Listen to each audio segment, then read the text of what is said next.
నేను ఒక 3 విషయాలు చెప్తాను. యోబు గ్రంథం 22వ అధ్యాయం 21వ వచనం. ఈరోజు నేను దేని గురించి చెప్పాలనుకుంటున్నానంటే సహవాసం గురించి చెప్పాలనుకుంటున్నాను. ఆయనతో సహవాసము చేసిన ఎడల నీకు సమాధానము కలుగును. ఆయనతో నీకు సహవాసము చేసిన ఎడల సమాధానము కలుగును, అలాగునే నీకు మేలు కూడా కలుగును. సహవాసంలో ఉన్న బలం ఆయనతో అనగా దేవునితో ఎవరైతే సహవాసం చేస్తారో, దేవునితో ఎవరైతే ఫ్రెండ్షిప్ చేస్తారో, దేవునితో ఎవరైతే కలిసి ఉండటానికి ప్రయత్నం చేస్తారో, దేవుడు వారి జీవితంలో చేసేది ఏంటంటే 2 మేలు జరుగుతాయి. ఒకటి సమాధానము, రెండవది మేలు కూడా జరుగుతుంది. మనం ఎంత పని చేసినా హృదయాల్లో సమాధానం ఉండదు. ఎంత ఆశీర్వాదం ఉన్నట్లుగా ఉన్నా హృదయంలో నెమ్మది ఉన్నట్లుగా ఉండదు. సమాధానం కరువైపోద్ది, నెమ్మది కరువైపోద్ది. రావలసిన మేలు రాకుండా మేలు దూరం అయిపోద్ది. సమాధానము, మేలు ఈ 2 మన జీవితంలో జరగాలంటే దేవునితో సహవాసం చేయటం నేర్చుకోవాలి. దేవునితో సహవాసం చేస్తే నీకు కలిగేది ఏంటంటే సమాధానము, మేలు జరుగుతుంది. కొంతమంది సమాధానం లేనప్పుడు వాళ్ళు ఏం చేస్తారంటే కాస్త నవ్వుకోవటానికి ఒక 2.5 గంటల పిక్చర్కి వెళతారు, 11 గంటల ఆటకి. అప్పుడు కూడా నవ్వు బాగా దొరకపోతే మరలా 2 గంటల ఆటకి. అప్పుడు కూడా సంపూర్ణంగా నీ హృదయం నిండకపోతే మరలా 6 గంటల ఆటకి. అది కూడా నిండకపోతే మరలా 9 గంటల ఆటకి వెళ్ళి అర్ధరాత్రి కుక్కలు తోలుకొని ఇంటికి వెళ్తా ఉంటాం. అంతేగా. అర్ధరాత్రి ఏం చేస్తారంటే, ఇదివరకు మనకి ఆటోలు లేనప్పుడు రిక్షాలు ఉన్నాయి. రిక్షాలు కూడా లేనప్పుడు నడకతో నడిచి వెళ్తూ ఉండేవాళ్ళు. ఈ కాలువలు దాటి బుద్ధిలు కట్టకపోతే బాగా గొడ్లో మూట కట్టుకొని నెత్తిమే పెట్టుకొని చిన్నగా దాటి ఆడటం, అవతలకి వెళ్ళి కట్టుకోవటం, వెళ్ళిపోవడం.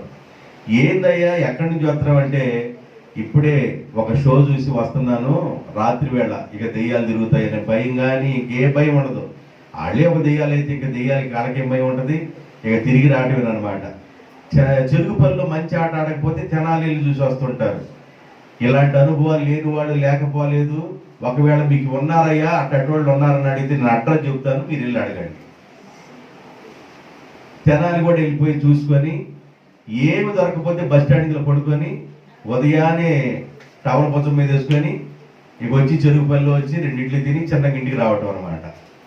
దేవుని బిడ్డలారా, ఒక మనిషి ఆనందం కోసం అంటే దేవునితో కనెక్షన్ లేకపోవటం వలన, తన మనసులో సమాధానం లేకపోవటం వలన, మేలు కూడా అనుకున్నది జరగకపోవటం వలన, తనకి అల్పకాల సంతోషం కోసం ఏదేదో ఒక ప్రయత్నాన్ని చేస్తాడు. ఆడవాళ్ళు అయితే ఇక సీరియల్ అంపటి సీరియల్ పెట్టుకొని ప్రశాంతంగా ఆ సీరియల్ తర్వాత ఈటీవీలో 7 గంటల 30 నిమిషాలకు వచ్చే సీరియల్ చాలా బాగుంటుంది. ఈటీవీ ప్లస్లో ఇంకొక సీరియల్ వస్తుంది, అది 8 గంటల 30 నిమిషాలకు వస్తుంది. తర్వాత జెమినీ టీవీలో వస్తుంది, ఆ 2 ఛానల్ కట్ చేసి జెమినీలో కూడా వస్తుందని ఛానల్స్ అన్ని మార్చుకుని చూస్తూ ఉంటారు. పాపం వాళ్ళు కూడా నెమ్మదిగా ఉండలేరు. అయితే దేవుని యొక్క వాక్యం చెబుతుంది, నీకు సమాధానము కలగాలి అనుకున్నట్లయితే, మేలు కలగాలని నువ్వు అనుకున్నట్లయితే నువ్వు దేవునితో సహవాసం చేయాలి. నీ సహవాసం దేవునితో ఉండాలి. దేవునితో నీ సహవాసం ఉండటం వల్ల కలిగే లాభాలు ఏందో చెబుతాను. దేవునితో నీ సహవాసము ఉండటం వలన కలిగే మేలులు, కలిగే లాభాలు, కలిగే సమాధానం ఏందో మీకు కొన్ని విషయాలు చెప్తాను. ఆదికాండము 26వ అధ్యాయము 29వ వచనం. 20 8వ వచనం కూడా చదవచ్చు. 26, 28 27 కూడా చదవండి. ఇస్సాకు, మీరు నా మీద పగబట్టి మీ యొద్ద నుండి మీరు నన్ను పంపివేశారు. ఇందు నిమిత్తము నా యొద్దకు వచ్చి ఉన్నారని వారిని అడుగగా వారు నిశ్చయముగా దేవుడు నీకు తోడైయుండుట మేము చూసేము గనుక మనకు అనగా మాకును నీకును మధ్య ఒక ప్రమాణము ఉండవలెనని మేము నిన్ను ముట్టక నీకు మేలే తప్ప మరి ఏ కీడు చేయక నిన్ను సమాధానముగా పంపించాము గనుక నీవును మాకు కీడు చేయకున్నట్లు నీతో నిబంధన చేసుకొనడానికి మేము సమాధానం కోసం నీ దగ్గరికి వచ్చామని చెప్పారు. ఇక్కడ రాజైన అబీమెలెకు మనకు కనబడుతూ ఉంటాడు. ఈ అబీమెలెకు రాజుగారు, గెరారు ప్రాంతంలో రాజుగా ఉన్న వ్యక్తి అబీమెలెకు. ఈ అబీమెలెకు రాజు ఏం చేశాడంటే, తన ప్రజలు ఆ రాజుగారు కూడా ఈ కుటుంబానికి వ్యతిరేకంగా పనిచేయడం ప్రారంభించారు. ఏ కుటుంబానికి? ఇస్సాకు అనే ఆయన కుటుంబానికి కాస్త వ్యతిరేకంగా జీవించడం ప్రారంభించారు. అబీమెలెకు దేవుడు బుద్ధి చెప్పాడు. ఆ తర్వాత ఆ ప్రజలు, ఆ ప్రాంతంలో ఉన్న ప్రజలు ఇస్సాకు తన కుటుంబంతోనూ తన దగ్గర ఉన్న వారితోనూ వాదనలు పెట్టుకున్నారు, గొడవలు పెట్టుకున్నారు, తగాదాలు పెట్టుకున్నారు. ఈ నేల మాది, ఈ ప్రాంతం మాది, ఈ ప్రాంతవాసివి కావు నువ్వు ఎక్కడ వాడువో అని ఈయనతో చాలా చిన్నతనంగా చూసి తగాదాలు పెట్టుకొని మాట్లాడుతూ ఆయన చాలా చిన్న చూపు చూశారు. అయితే ఏదేమైనా చిన్న చూపు చూసినా కూడా తను తగ్గించుకొని, తను ఓర్చుకొని, తన గొర్రెల మంద, తన దగ్గర ఉన్న మరి ఎద్దుల మంద కానీ, తన దగ్గర ఉన్న సంపద అంతా మరి నీరు కావాలి కనుక ఆ నీరు కోసం ఆ ప్రాంతంలో బావులు తవ్వడం ప్రారంభించాడు. బావులు తవ్వితే ఏం జరిగిందంటే, బావులు తవ్విన తర్వాత నీళ్ళ జరలు బయటకు వచ్చినాయి, ఓటలు కాస్త బయటకు వచ్చినాయి. ఆ బయటకు వచ్చిన ఓటలు తాగదామని నోటి దగ్గరికి వెళ్ళా పెట్టుకునే తలకి వాళ్ళు వచ్చి, ఆ ప్రాంతవాసులు వచ్చి, ఈ నేల మాది, ఈ బావి మాది, ఈ ఓటల మావి, నువ్వు తాగటానికి వీల్లేదని చేతులు ఉన్న నీళ్లు కొట్టేశారు. అయినా దిగులు పడలేదు. మరొక చోటికి వెళ్ళి బావి తవ్వాడు. అక్కడ కూడా అదే పని చేశారు, చేతుల్లో నీళ్లు కొట్టేశారు. అక్కడ బాధపడలేదు. కాస్త దూరం వెళ్ళిపోయాడు, అక్కడ బావి తవ్వాడు, అక్కడ నీళ్లు వచ్చినాయి. తన క్షేమముగా ఉన్నాడు. తన గొర్రెల మందకు, తన దగ్గర ఉన్న పశువుల మందలకి నీళ్లు పెట్టుకుంటూ, తన దగ్గరున్న మరి పనివాడు అందరూ సుఖంగా క్షేమంగా ఉన్నారు. ఈ విషయం ఆ ప్రాంతవాసులు ప్రజలకి తెలిసింది. ఈ విషయం ఆ ప్రాంతాన్ని పరిపాలన చేసే రాజుగారు కూడా తెలిసింది. రాజుగారికి కూడా తెలిసి, అయ్యయ్యో మనం చాలా తప్పు చేశాము, తొందరపడ్డాము. ఆయన భార్య విషయంలో నేను తొందరపడ్డాను, ఆయన కుటుంబం విషయంలో ఏమైనా మీరు తొందరపడ్డారు అని, మన దేశము క్షేమంగా ఉండాలంటే, ఈ గెరారు ప్రాంతం అంతా క్షేమముగా ఉండాలంటే, అతడు నీతిమంతుడు గనుక, అతడు దేవుని కలిగి ఉన్నవాడు గనుక, ఆ దేవుని కలిగి ఉన్న మనిషితో మనకు సమాధానం లేకపోయినట్లయితే, ఆ దేవుడి కలిగిన మనిషితో మనం కానీ సమాధానం పడకపోయినట్లయితే మన రాజ్యానికి కీడొచ్చిందని తెలుసుకొని రాజుగారు రాజసింహాసనాన్ని దిగి ఆ సింహాసనుడి కిందకు వచ్చి తన మంత్రి అయిన పికోలాను తీసుకొని వాడు కలిసి డేరాలో బాతులోళ్ళు డేరాలు వేసుకుంటారే, అలాగే డేరాలో కాపురం చేస్తున్న ఇస్సాకు గారి దగ్గరికి వచ్చారు. ఇస్సాకు గారి దగ్గరికి వచ్చి అంటారు, అయ్యా దేవుడు నీతో ఉన్నాడని మాకు తెలిసింది, దేవుడు నీతో ఉన్నాడని మాకు అర్థమవుతుంది. మేము ఎన్ని బాధలు పెట్టినా, ఎన్ని కష్టాలు పెట్టినా దేవుడు నిన్ను ఆశీర్వదిస్తున్న సంగతి, దేవుడు నీకు తోడుగా ఉన్న సంగతి మాకు అర్థమవుతుంది కనుక నీతో మాకు గొడవద్దు. నేను మిమ్మల్ని ఏమి చేయలేదు, సమాధానంగానే పంపించాం కాబట్టి నీకు మాకు మధ్య సమాధానం కావాలి కావాలయ్యా అని సమాధానం కోసం రాజుగారు సింహాసనాన్ని దిగొచ్చాడు. కారణం ఏందో తెలుసా దేవుని బిడ్డలారా? బైబిల్ చెబుతుంది, నువ్వు ఆయనతో సహవాసం చేసినట్లయితే, నువ్వు దేవునితో గాని గడిపినట్లయితే, నీ సమయాన్ని దేవునికి ఇచ్చినట్లయితే, నీ సమయాన్ని ప్రభు పాదాల దగ్గర గడిపినట్లయితే, కొంతమంది 5 నిమిషాలు కూడా ప్రార్థన చేయలేరు, 5 గంటలాగా ఫీల్ అయిపోతారు. 5 నిమిషాల ప్రార్థన 5 గంటలాగా ఫీల్ అయిపోతారు. 5 నిమిషాలు ప్రభు దగ్గర ప్రార్థన చేయలేరు, 5 నిమిషాలు దేవుని దగ్గర మోకరించలేరు. దేవా, నేను ఈ పరిస్థితుల్లో ఉన్నానయ్యా, నాకు సహాయం చేయయ్యా, నేను ఈ కష్టకాలంలో ఉన్నానయ్యా, నాకు సహాయం చేయయ్యా, నా బిడ్డలు ఈ అవసరతలో ఉన్నారయ్యా, నాకు సహాయం చేయయ్యా, నేను గృహాన్ని కట్టుకోవాలనుకున్నానయ్యా, నాకు సహాయం చేయనైనా, నా భార్య కష్టకాలంలో ఉందయ్యా, నా భార్య విషయంలో సహాయం చేయనైనా, నా భర్తకు అనారోగ్యంగా ఉందయ్యా, నా భర్త విషయంలో సహాయం చేయని మనుషులు మోకరించి దేవుణ్ణి అడగలేకపోతున్నారు. బైబిల్ స్పష్టంగా ఏం చెబుతుందంటే, నువ్వు దేవునితో గాని సహవాసం చేసినట్లయితే, నువ్వు దేవునితో గాని గడిపినట్లయితే, నువ్వు దేవునితో గాని జీవించినట్లయితే, నువ్వు దేవునితో నడవటానికి ఇష్టపడినట్లయితే నీకు సమాధానము కలుగును. ఇస్సాకు అలాగా నడిచాడు గనుక గెరారు ప్రాంతంలో పరిపాలన చేసే రాజు కూడా దేవునితో సహవాసం చేస్తున్న ఇస్సాకుతో సమాధాన పడ్డాడు. అయితే వాళ్ళు సమాధానంగా మాట్లాడుకొని భోజనాలు చేసిన తర్వాత ఆదికాండం 26వ అధ్యాయము 31వ వచనం, ఆ రాత్రి వారితో ఉన్నారంట రాజుగారు డేరాలో. రాజుగారు బంగ్లాలో ఉన్నాడు, ఇస్సాకు గారు డేరాలో ఉన్నారు. డేరాలో ఉన్న ఇస్సాకు దగ్గరికి రాత్రి అంతా వాళ్ళు ఉన్నారు. ఆ తెల్లవారిన తర్వాత వారు లేచి ఒకరితో ఒకరు, అబీమెలెకు ఇస్సాకుతోను, ఇస్సాకు అబీమెలెకుతోను ప్రమాణము చేసుకొనెను. తర్వాత ఇస్సాకు వారిని సాగనంపగా వారు అతని దగ్గర నుండి సమాధానముగా వెళ్ళిరి. సమాధానం అనే ఆశీర్వాదం ఎలా వస్తుంది? జాగ్రత్తగా వినండి, జాగ్రత్తగా వినండి. సమాధానము 2, మేలు, ఈ 2 ఆశీర్వాదాలు ఒక మనిషి దగ్గరికి ఎప్పుడు వస్తాయంటే, నువ్వు దేవునితో సహవాసం చేయాలి. ఎవరితో సహవాసం చేయాలి? దేవునితో సహవాసం చేయాలి. దేవునితో నువ్వు సహవాసం చేస్తే నీకు సమాధానం అనే ఆశీర్వాదం వచ్చింది. దేవుని బిడ్డలారా, చాలా మంది ఇళ్లలో అన్నీ ఉంటాయి, ఏముండదు? సమాధానం ఉండదు. అన్నీ ఉంటాయి, తినటానికి ఉంటాయి, ఉండటానికి ఉంటాయి, డబ్బు ఉండిద్ది, వెండి ఉండిద్ది, బంగారం ఉండిద్ది, ఇంటిలో సమాధానం ఉండదు. ఏదన్నా చెరుకుపల్లి కొట్లో దొరికేదైతే కొనేవాళ్ళం ఎంతో అంత పెట్టి, అదేమన్నా దొరికేది కాదయ్యా. సమాధానం అనేది కావాలి.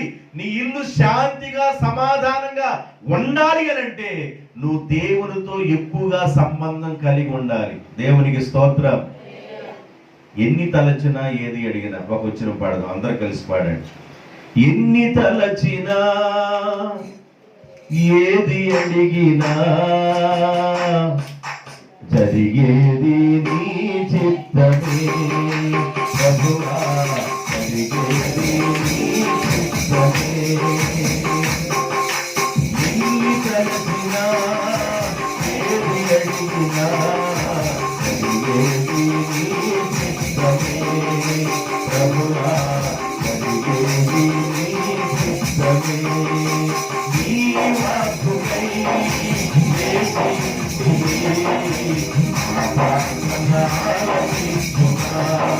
ప్రభువా,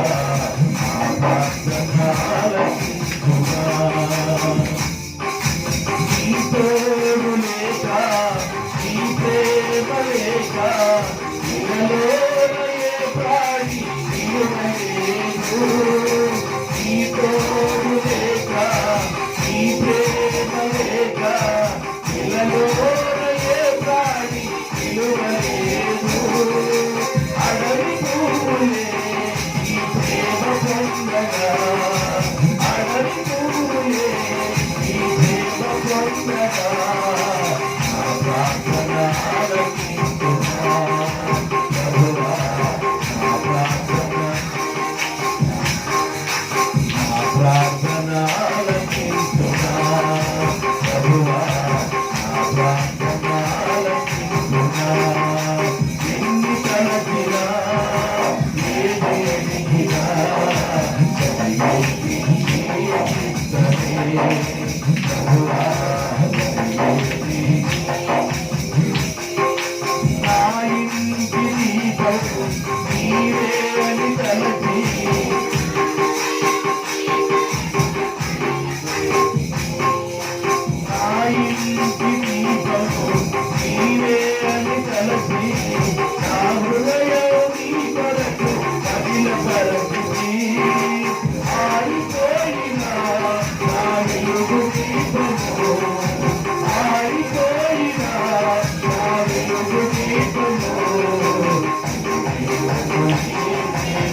ఆశీర్వాదాలు మన మీదకి రావాలంటే నీకు మేలు కలగాలనుకున్నావా? నీ కుటుంబానికి మేలు కలగాలనుకున్నావా? నీ బిడ్డల జీవితంలో మేలు కలగాలనుకున్నావా? లేదా నువ్వు చేసే ప్రతి పనిలో మేలు కలగాలనుకున్నావా? నువ్వు అడుగుపెట్టిన ప్రాంతంలో మేలు చూడాలనుకున్నావా? అలా మేలు కలగాలని నువ్వు అనుకున్నట్లయితే, నీకు సమాధానం కావాలని నువ్వు అనుకున్నట్లయితే, నీవు ఆయనతో అనగా దేవునితో సహవాసం చేయాలి. ఏం చేయాలి? సహవాసం చేయాలి. దేవునితో నువ్వు సహవాసం చేయుట నీకు సమాధానము మేలు కలుగుతుంది. ఒక డేరాలో నివాసం చేసే ఇస్సాకు దగ్గరికి అంతఃపురములో ఉన్న రాజుగారు వచ్చి ఒక రాత్రంతా ఆయనతో గడిపి ఆయనతో సమాధానపడి ఉదయాన్నే లేచి వాళ్ళు సమాధానంతో ప్రమాణాలు చేసుకొని అక్కడి నుండి వాళ్ళు వెళ్ళిపోవడం ప్రారంభమైంది. కారణం ఏంటంటే డేరాలో ఉన్న ఇస్సాకు దేవునితో సహవాసం చేస్తున్నాడు, దేవునితో గడుపుతున్నాడు కనుక డేరాలో ఉన్న ఇస్సాకు దగ్గరికి అంతఃపురంలో ఉన్న రాజు కదిలొచ్చాడు.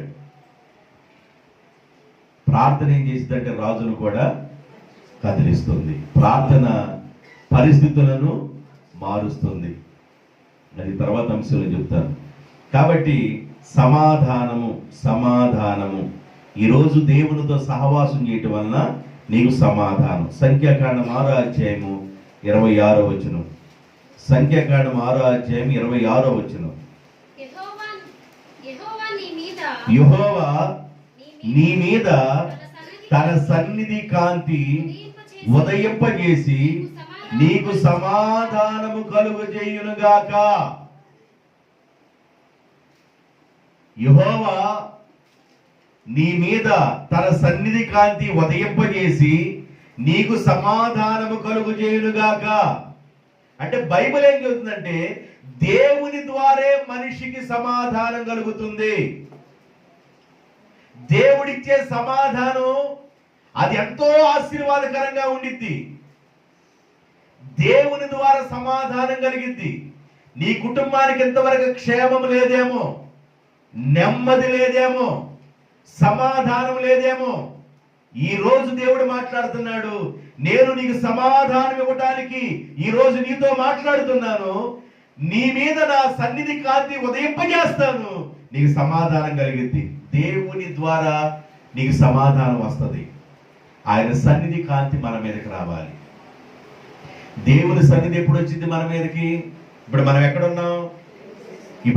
మనం దేవుని సన్నిధిలో ఉన్నాం.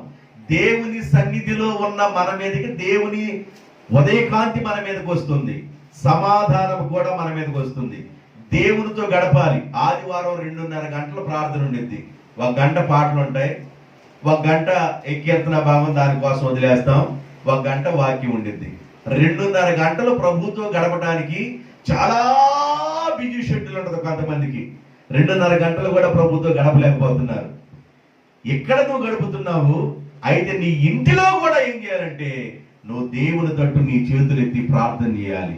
ఎందుకు ప్రార్థన చేయాలి? చేతులు ఎత్తి ప్రార్థన చేయాలి. ఎందుకు చేయాలంటే, ప్రభువా ఏది చేసినా నీవే, నా వల్ల ఏమీ కాదు, కాబట్టి నాకు సహాయం చేసిన నీవే, మేలు చేసిన నీవే, సమాధానం ఇచ్చిన నీవే, నా కుటుంబానికి సమాధానం దయచేయను ఆయన, నా బిడ్డల జీవితంలో మేలు దయచేయను. ఒక తల్లిదండ్రులు ఏం కోరుకుంటారండి?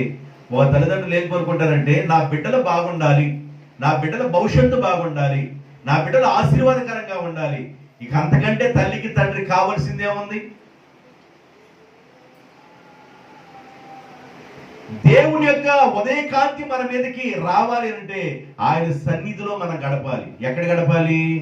దేవుని సన్నిధిలో. ఇప్పుడు ఇక్కడ దేవుని సన్నిధానంలో ఉన్నాం. నువ్వు ఇంటికి వెళ్ళిన తర్వాత కూడా నీవు సమయాన్ని కేటాయించుకొని దేవునితో ప్రార్థన చేయాలి. పురుషుడికి పురుషుడిగా, స్త్రీకి స్త్రీగా ప్రార్థన చేయకూడదు, కలిసి ప్రార్థన చేయాలి. ఏమే నీ ప్రార్థన నీదే, నా ప్రార్థన నాదే అనకూడదు.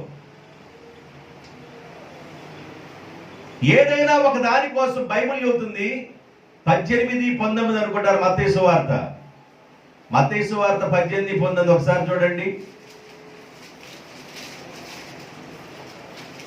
భూమి మీద భూమి మీద మీరు ఏటిని బంధింతురో అవి పరలోకమందును బంధింపబడును. మీరు భూమి మీద వేటిని విప్పుతారో అవి పరలోకమందును విప్పబడును. నేను మీతో ఖచ్చితంగా చెబుతున్నాను, మరియు మీలో ఇద్దరు మరియు మీలో ఇద్దరు అంటే ఎవరు? భార్య భర్త. మీలో ఇద్దరు తాము ప్రార్థించే వేడుకొనుటంటే ప్రార్థించుట, తాము ప్రార్థించే దేనిని గూర్చి అయినను భూమి మీద మీరు కలిసి ఏకీభవించడం అంటే ఏంటంటే కలిసి ఉన్న ఎడల అది పరలోకమందున్న తండ్రి ద్వారా వారికి దొరుకునని నిశ్చయముగా మీతో చెప్పుచున్నాను. భార్య భర్తలు ఇద్దరు కలిసి ప్రార్థన చేయాలి. ఏకీభవించుట అంటే ఏంది? ఏకీభవించుట అంటే ఏంది? బుర్రకథ ఇది వరకు బుర్రకథ ఉంది. ఆ ఊరిలో వచ్చాడు తరిగిడు తా అనగలే, పక్కనోడేమనాలా? తందారా అనాలా. అప్పుడు వాళ్ళిద్దరు శుద్ధి కలిసి ఆడు అంత పొద్దుగా తా అంటున్నా ఇక తందాని అనలేదు అనుకోండి, ఎవరు నువ్వు నా పక్కన ఎందుకున్నారా? నిన్ను తందాన పడతానికే మొత్తాన్ని నువ్వేమన్నా నేను తరిగిడి తాను నువ్వు తందాన అనుకునేది ఏంది అంటే అక్కడ శుద్ధి కలవదు. భార్యాభర్తలు కూడా ఇద్దరు శుద్ధి కలుపుకొని అంటే ఇద్దరు కలిసి ప్రార్థన చేయాలి. దేని గురించి ప్రార్థన చేయాలి? నీకేదన్నా ఒక సమస్య ఉంది, దాని గురించి ప్రార్థన చేయాలి. నువ్వు ఏదైనా ఒక వ్యాపారం చేయాలనుకున్నావు, దాని గురించి ప్రార్థన చేయాలి. నీకేదన్నా ఆటంకాలు ఉన్నాయి, ఆటంకాలు తొలగించు ప్రభు అని ప్రార్థన చేయాలి. ఇద్దరు కలిసి ప్రార్థన చేస్తే ఆశీర్వాదం. ఒక గడ్డి పీసుతో మనం దేన్ని బంధించలేము. కొన్ని గడ్డి పీసులు కలిసింది అనుకోండి, ఏడుగురు కూడా కట్టేసింది. ఒకరి ప్రార్థన కాదు, ఇద్దరు కలిసి భూమి మీద ఏకీభవించి ప్రార్థన చేయాలి. నా మాటలు అర్థం వింటున్న వాళ్ళందరూ ఎట్టారండి ఒకసారి? అంటే మీరు నిద్రపోతున్నారా మేలుకొని ఉన్నారా నాకు అర్థం కావట్లేదు. చూసినట్టు ఉంది కానీ ఒకవాళ్ళు సోతనట్టు ఉంది, కోడి నిద్రపోతుంటారు కొంతమంది. కోడి నిద్ర అంటే తెలుసు మీకు, సోతనట్టే ఉంటారట. సోతనట్టే ఉంటారు కానీ అసలు కోడి నిద్రలో ఉంటారు. అందుకని అప్పుడప్పుడు మిమ్మల్ని ఇట్లా లేపుతూ ఉంటాం, మీరు ఏమనుకోబాకండి. దేవుని స్తోత్రం. నాలుగు చెత్త బాసలు కలిస్తే దేన్నైనా ఆపినట్లుగా భూమి మీద భార్యాభర్తలు ఇద్దరు కలిసి ఏకీభవించి ప్రార్థన చేయాలి. ఇద్దరు కలిసి ప్రార్థన చేస్తే నీకు ఆశీర్వాదం. నువ్వు కలిసి ప్రార్థన చేసినప్పుడు దేవుడు ఏం చేస్తాడంటే మీ ఇద్దరు ప్రార్థన ఆలకించి భూమి మీద మీరు దేన్ని బంధిస్తే దేవుడు పరలోకంలో బంధిస్తాడు. భూమి మీద మీరు దేన్ని విడుదల చేస్తే పరలోకంలో దాన్ని విడుదల చేస్తాడు. మీరిద్దరు ఏకమించి భూమి మీద ప్రార్థన చేస్తున్నారు కనుక పరలోకమందున్న తండ్రి మీ ప్రార్థన ఆలకించి ఆయన మీరు ఆమేన్ అనేటప్పుడు ఆయన కూడా ఆమేన్ అంటాడు. మీ ప్రార్థన వింటాడు. అర్థమవుతుందండి? కాబట్టి దేవుని సన్నిధానంలో ఆయన ఉదయకాంతి మన మీదకి వస్తుంది. దేవుని ఉదయకాంతి మన మీదకి వస్తే మనకి సమాధానం వస్తుంది. రెండు విషయాలు చెప్పారు మీకు. అంటే ఒకటో పాయింట్లో ఒక రెండు విషయాలు చెప్పారు. ఇసాక్ గారి గురించి చెప్పాను. దేవుని యొక్క ఉదయకాంతి మన మీదకి ఎప్పుడు వచ్చిందంటే మనం గడపాలి దేవుని సన్నిధిలో. మన దేవుని సన్నిధిలో గడపడం ద్వారా ఆయన ఉదయకాంతి మన మీదకి వచ్చింది. ఆయన ఉదయకాంతి మన మీదకి వస్తే మనకు సమాధానం వస్తుంది. మొదటి దినవృత్తాంతాల గ్రంథం 22వ అధ్యాయము 9వ వచనం. మొదటి దినవృత్తాంతాల గ్రంథం 22వ అధ్యాయము 9వ వచనం. నీకు పుట్టబోవు ఒక కుమారుడు సమాధానకర్తగా ఉండును. చుట్టూ నుండు అతని శత్రువులు అందరినీ నేను తోలివేసి అతనికి సమాధానము కలుగజేతును. అందువలన మొదటి దినవృత్తాంతాలు 22:9. అందువలన అతనికి సొలొమోను అను పేరు పెట్టబడును. అతని దినములలో ఇశ్రాయేలీయులకు సమాధానమును విశ్రాంతియు నెమ్మది కలుగును. సొలొమోను పుట్టే దినాల్లో ఆయన పెట్టిన పేరే సమాధానము. ఏమని పేరు పెట్టారంట? ఆడవాళ్ళకి పెడతారు కొంతమంది పేరు. సమాధానమా, సమాధానమా, ఇక పిలవటం అట్లా పిలుస్తుంటారు. సమాధానం, సమాధానమ్మ. ఈయనకేం పేరు పెట్టారంటే, పుట్టబోవు నీ కుమారునికి సమాధాన కర్తగా ఉండును, సమాధాన కర్తగా ఉండును. సొలొమోనుకి సమాధానము, సమాధానము అనే పేరు పెట్టబడింది. ఆయన జీవించిన దినాల్లో యుద్ధాలు ఉండవు, అంతా నెమ్మదేను. కారణం ఏంటంటే ఒక్కొక్కరు పుట్టుక నెమ్మది కలుగు చేస్తుంది. ఒకరు భూమి మీదకి వచ్చినప్పుడు ఒకడు పుట్టుక ఆ బిడ్డను బట్టి నెమ్మది కలుగు చేస్తుంది కుటుంబానికి. ఒక బిడ్డ పుట్టినప్పుడు సమాధానం కలుగుతుంది ఆ కుటుంబానికి. బిడ్డ వచ్చిన వేళ చెప్పండి అమ్మా, చెప్పండి, మీరు కూడా అందరూ చెప్పండి, అందరికి తెలుసు ఈ సామెత. బిడ్డ వచ్చిన వేళ అంటే దాని అర్థం ఏంది? ఒక్కొక్క బిడ్డ వచ్చిన వేళ సమాధానం కలుగుతుంది. సొలొమోను పుట్టే దినాలలో రాజ్యం అల్లకొల్లంగా ఉంది. అయితే దేవుడు అన్నాడు, ఈ బిడ్డను నేను మీకు ఇస్తున్నాను కాబట్టి రాజ్యము కూడా సమాధానం పొందుతుంది, రాజ్యము విశ్రాంతి పొందుతుంది, రాజ్యము నెమ్మది పొందుతుంది. ఇశ్రాయేలులారా, నేను మీకు సమాధాన కర్తను అనుగ్రహిస్తున్నాను.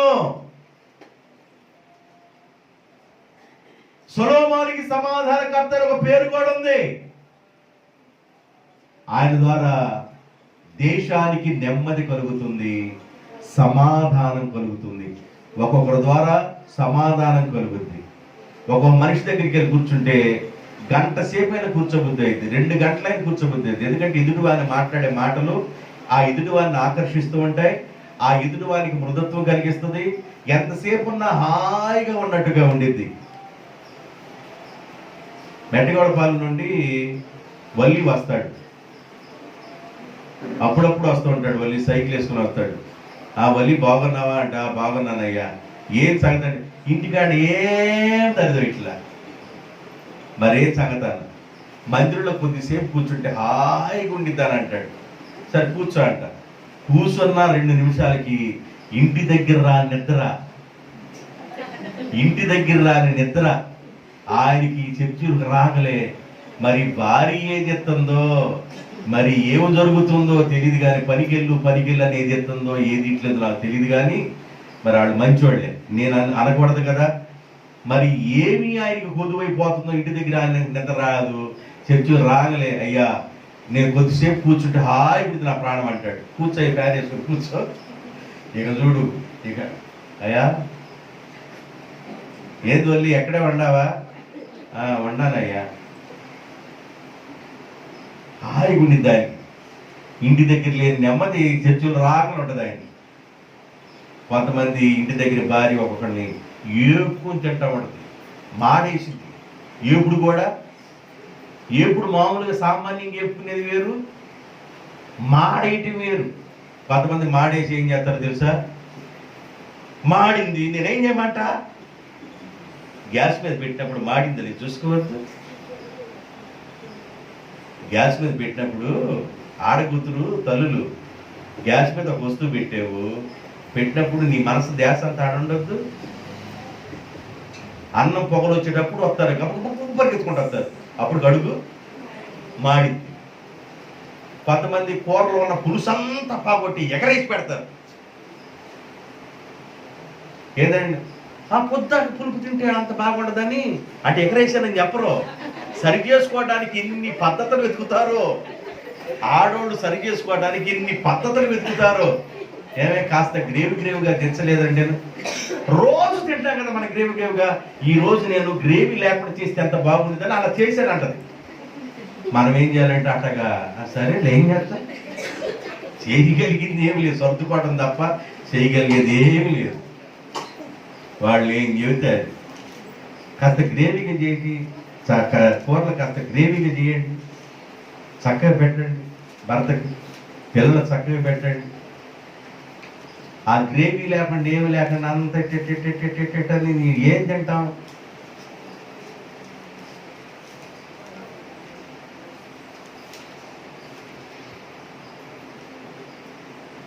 ఇది మీకు ఒక గుళిక, అంటే మీరు లైన్లో ఉంటారు. దేవునికి స్తోత్రం. ఇప్పుడు ఏం కలిగింది? సొలొమోను పుట్టిన దినాల్లో ఏం కలిగింది? సొలొమోను పుట్టక మునుపు రాజ్యం ఎలాగుంది? అసమాధానం, యుద్ధాలు ఉన్నాయి. కానీ సొలొమోను పుట్టిన వేళ, బిడ్డొచ్చిన వేళ, ఆయన పుట్టిన వేళ విశేషం మీద కానీ ఇజ్రాయేలులకు నెమ్మది కలుగును, సమాధానము కలుగును అన్నాడు దేవుడు. ఎస్తేరు గ్రంథం 10వ అధ్యాయం 3వ వచనం. ఎస్తేరు గ్రంథం 10వ అధ్యాయం 3వ వచనం.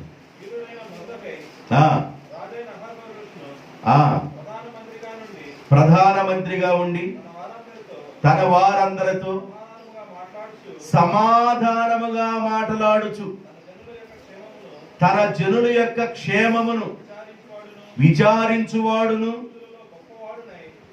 యూదులలో గొప్పవాడునై తన దేశస్థులలో చాలా మందికి ఇష్టడుగా ఉండెను. ఎవరంట? మొర్దెకై. మొర్దెకై ఎవరండి? మొర్దెకై అనే వ్యక్తి యూదుడు. అహష్వేరోషు రాజు పరిపాలన కాలం అది. బైబిల్లో హిందూ దేశం మొదలుకొని కూషు దేశం వరకు పరిపాలన చేసిన రాజ్యం అది. హిందూ దేశం అనగా ఇండియా దేశం. ఇండియా దేశం మొదలుకొని కూషు దేశం వరకు పరిపాలన చేసిన ఒక రాజు ఉన్నాడు. ఆ రాజు గారి పేరు అహష్వేరోషు రాజు. ఆ రాజుగారి దినాల్లో ఈ మొర్దెకై గేటు దగ్గర వాచ్మెన్గా ఉండేవాడు. గేటు దగ్గర వాచ్మెన్గా ఉండేవాడు. రాజుగారి యొక్క మంత్రిగా రాజుగారి దగ్గర ఉద్యోగం చేసే హామాన్ ఏం చేసేవాడంటే, ఆ గేటు తెరిచి లోపలికి వెళ్తున్నప్పుడు గేటు దగ్గర ఉన్న వ్యక్తులు ఏం చేయాలంటే తలపై ఉంచి నమస్కారం చేయాలి. యూదులకి ఏమైనా తలకాయ ఉంచి నమస్కారం చేయడం అలవాటు లేదు. యూదులు దేవుడికే నమస్కారం చేస్తారు, యూదులు దేవుడికే తలకాయ ఉంచుతారు, కానీ ఏ మనుషుడికి తలకాయ ఉంచరు.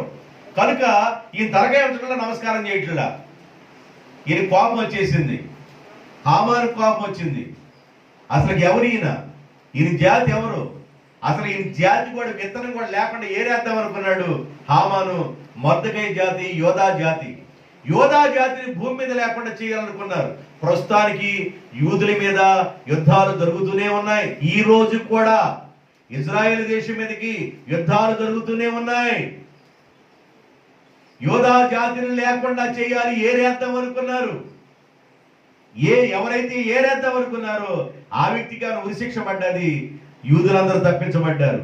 అయితే తప్పించబడిన యూదుడిగా ఉన్న మొర్దెకై, గేటు దగ్గర ఉన్న వాచ్మెన్ కన్నా మొర్దెకైకి ప్రధానమంత్రి ఉద్యోగం వచ్చేసింది. ఆయనకి ప్రధానమంత్రి, ప్రైమ్ మినిస్టర్ అయిపోయాడు. ఆయన ప్రధానిగా ఉండిపోయాడు.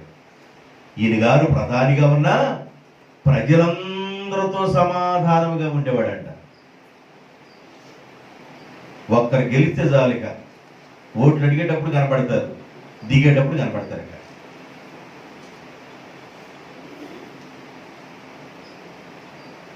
వాడు గొర్రెనెత్తనంటాడు, ఓరి కోలన్న. గెలిచిన తర్వాత గొర్రె లేదు, బర్రె లేదు, ఏమి లేదు, పొమ్మంటాడు, రండిరో పూలన్న అని ఇదివరకు చిన్నపిల్లప్పుడు పాడేవాడు రాడికల్సుడు. గొర్రెనెత్తనంటాడు, బర్రెనెత్తనంటాడు, ఎన్నెన్నో ప్రాఫిట్ చేస్తాడు. గెలిచిన తర్వాత గొర్రె లేదు, బర్రె. నమ్మద్దు బాబు, చెప్పండి, ఓరికూరు అవునండి. నమ్మద్దు బాబు, మేమేడనమంటారంటారు. నమ్మద్దు బాబు, ఓరికూరన్నా నమ్మద్దు బాబు అంటాడు. ఇంకెవ్వరు నమ్మటానికి వీల్లేదు. గెలిచేంత వరకు అన్ని ప్రామిసులు ఉంటాయి. ప్రామిసులు అన్ని ఒడ్డు పెట్టి చేస్తారు తర్వాత సంగతి. తర్వాత ఈయన ఎలాంటి వాడంటే, ప్రధానమంత్రి అయిన తర్వాత గేటు దగ్గర ఉన్న వాచ్మెన్ అన్న సంగతి మర్చిపోకుండా, ఒరే బాబు నేను వాచ్మెన్గా చేశాను, ఈరోజు దేవుడు ఆయన నన్ను సమాధానకర్తకున్న దేవుడు, నేను ఆయనతో సహవాసం చేయబట్టి నా దేవుడు గేటు దగ్గర ఉన్న వాచ్మెన్గా ఉన్న నన్ను ప్రైమ్ మినిస్టర్ చేశాడు, ప్రధానమంత్రిగా చేశాడు. హెచ్చించింది ఆయనే, ఆశీర్వదించింది ఆయనే, నా స్థాయిని పెంచింది ఆయనే, నా స్థితిగతులు మార్చింది ఆయనని దేవునికి నమస్కారం చేస్తూ ప్రజలందరితో సమాధానంగా ఉన్నాడంట. ఎవరు? మొర్దెకై. మన స్థాయి ఎంతన్నా పెరగనివ్వండి, మన అంతస్తు ఎంతన్నా పెరగనివ్వండి, మన ఎకరాలు ఎంతన్నా పెరగనివ్వండి, మన డబ్బు ఎంతన్నా పెరగనివ్వండి, మన హోదా ఎంతన్నా పెరగనివ్వండి, అందరితో సమాధానంగా ఉండటానికి మనం ఏం చేయాలి? ప్రయత్నం చేయాలి. అలా మొర్దెకై చేశాడు. సమాధాన పాత్రుడు తనకు తోడుగా ఉన్నాడు.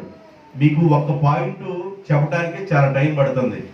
నేను 4 పాయింట్లు చెప్పాలనుకున్నా.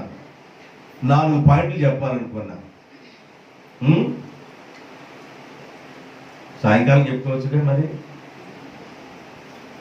చూపిస్తా. అయితే సాయంకాలం కూడా చెప్పుకుందాం. యోబు గ్రంథం 34 అధ్యాయం 29 వచనం, కీర్తన గ్రంథం 29 అధ్యాయం 11 వచనం. త్వరగా సహాయం చేయండి ఆ 2 వచనాలు. 34:29 యోబు గ్రంథం.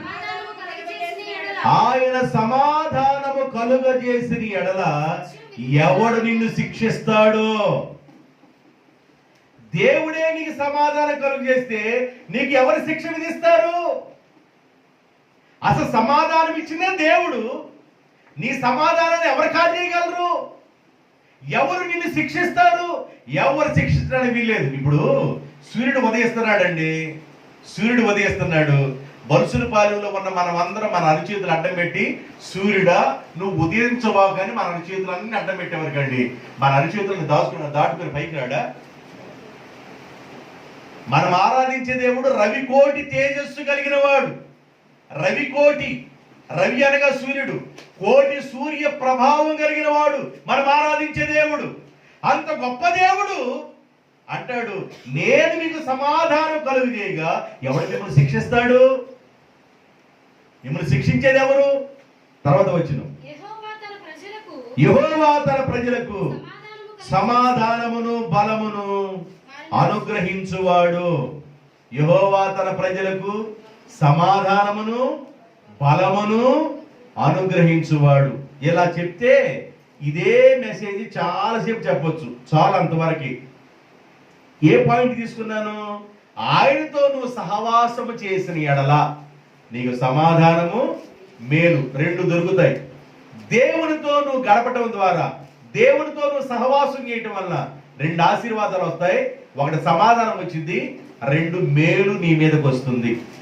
ఒక పాయింట్ అది. 2వ పాయింట్ చెప్పను, చదివిస్తానంతే. చదవండి. అపోస్తుల కార్యం 2వ అధ్యాయం 42వ వచనం. అపోస్తుల కార్యం 2వ అధ్యాయం 42వ వచనం.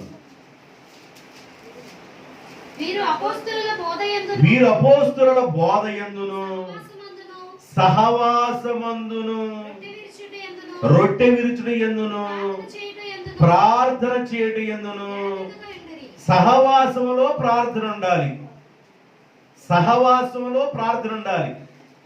ఇప్పుడు సహవాసంగా మనమందరం కలిసేవండి. మనమందరం కలిసి ఒక అంశం కోసం ప్రార్థన చేస్తే దేవుడు వినడా? ఖచ్చితంగా వింటాడు.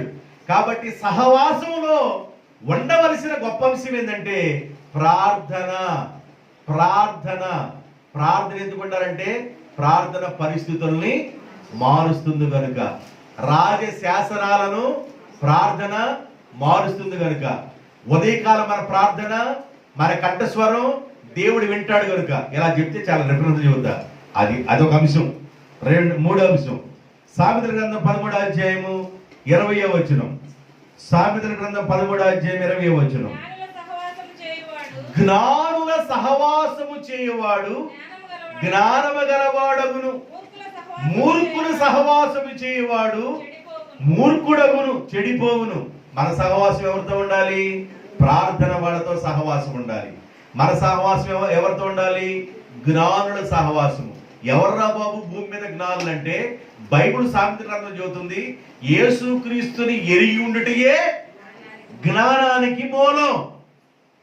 కాబట్టి దేవుని ఎరిగి ఉన్న బిడ్డలతో నువ్వు సహవాసం చేస్తే నీకు జ్ఞానం కలుగుతుంది.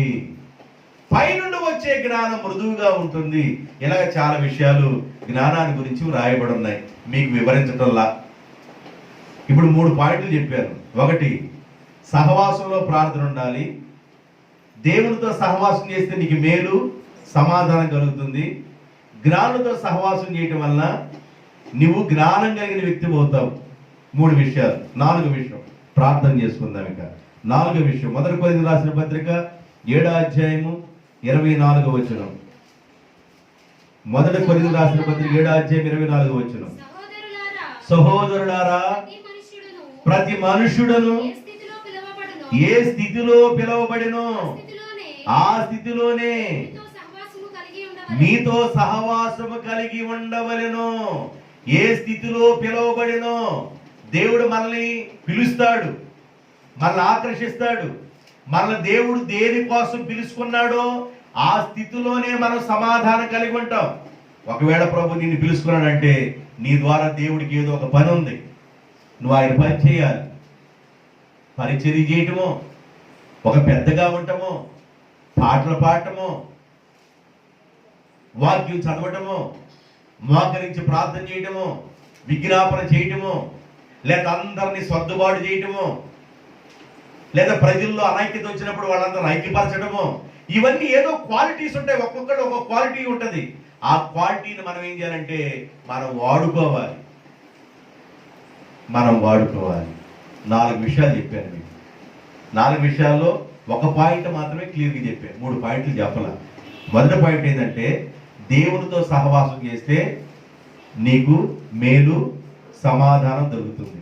రెండోది, అపోస్తుల యొక్క సహవాసంలో ఉంటే సహవాసంలో ప్రార్థన కూడా ఉండాలని చెబుతారు. రొట్టె వినటం వేరు, బోధ వినటం వేరు, సహవాసం ఉండటం వేరు. ప్రార్థన లేకుండా ఇవన్నీ ఉన్నాయనుకో అవన్నీ వేస్టే. అక్కడ ప్రార్థన కూడా ఉండాలి. జ్ఞానుడు సహవాసం చేయవాడు జ్ఞానం కలిగిన వాడు అగును, మూర్ఖులతో సహవాసం చేయవాడు చెడిపోవను. 4వది ఏంటంటే మనం ఏ స్థితిలో పిలువబడ్డామో ఆ స్థితిలోనే మనం దేవునితో సహవాసం కలిగి ఉండాలి. ఈ విషయాల్ని మన హృదయంలో దేవుడు భద్రపరచునుగాక. అందరూ తలలు వంచండి, ప్రార్థన చేసుకుందాం. తలలు వంచండి.